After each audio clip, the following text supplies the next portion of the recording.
Hello guys, in this video I will show you how to add website to LinkedIn profile. Firstly, get up into the application, then click on your profile photo on your left upper side, go for settings, the second selection, and wait to get up to these full results.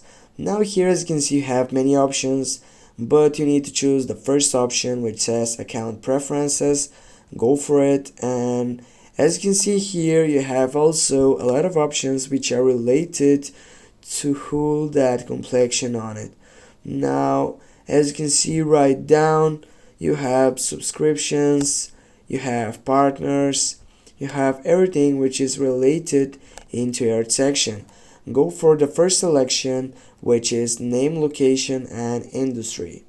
Now, when you get up to this section, you can find out everything what is here, just going by that section to this full up with pencil.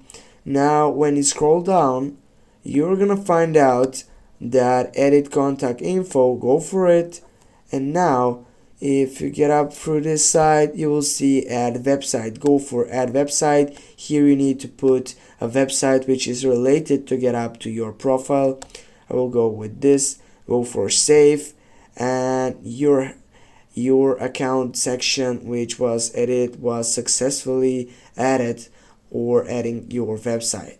Thanks for watching. Don't forget to hit that like and share the video, and if you have any questions, please comment down below in the section. See you soon guys.